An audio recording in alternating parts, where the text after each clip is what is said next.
Morning, everyone. I'm back again for another constitutional talk. My name is Russell Rucker, and I'd like you to hit the subscribe button if you like what we're talking about here, and hit the bell. And let everybody know that you like us here. Now, we were talking a while back about the Second Amendment as it pertains to national defense. And that's primarily what it is, that you have a militia, and the militia can be called in at a moment's notice. And that's the purpose of having guns in your home and having military grade weaponry, is so that you can come out and help defend in a case of invasion or some kind of national calamity. Okay, but I want to talk now and staying in the defense argument. I want to talk about Article 2, Section 2. Now, that's the section that talks about the president being commander-in-chief. And it says, the president shall be commander-in-chief of the Army and Navy of the United States and of the militia when called into actual service of the United States. So if that militia that's talked about in the Second Amendment is called up, then the president shall be its commander-in-chief immediately, because it's been called into service of the United States. But he's also commander-in-chief of the Army and the Navy, which at the time of its adoption means that's your military. So he would also be commander-in-chief of the Air Force, the Marines, and the newly Space Force that was created. So all the defenses would fall under the commander-in-chief role of the military. Now, it's true that Congress has a right to declare war. But there's no need to declare a war if you're being attacked.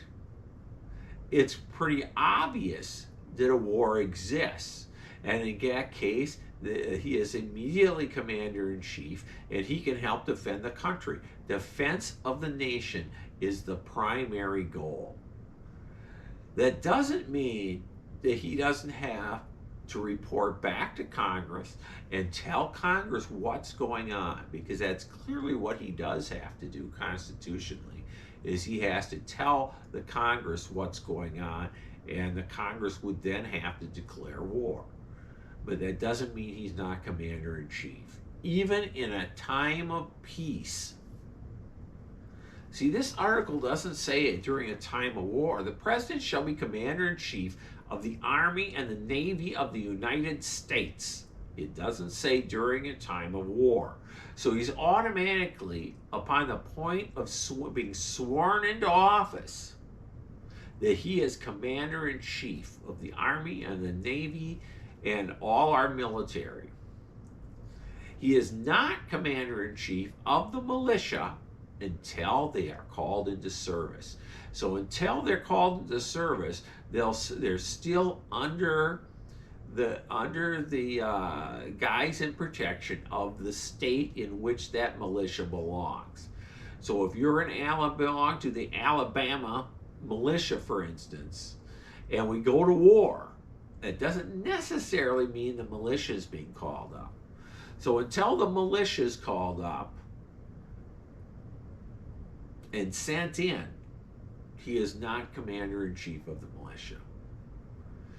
It's an important small point, but it's still a point worth discussing and worth understanding. So militias belong to the state.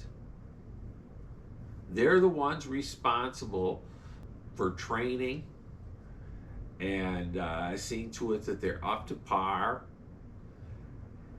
And that's just how it works.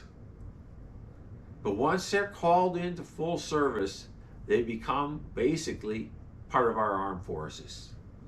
I want you to have think about that for a moment because it's an important distinction, and I hope to see you again on the next Constitutional Talk. You have a good day. Thank you. Bye.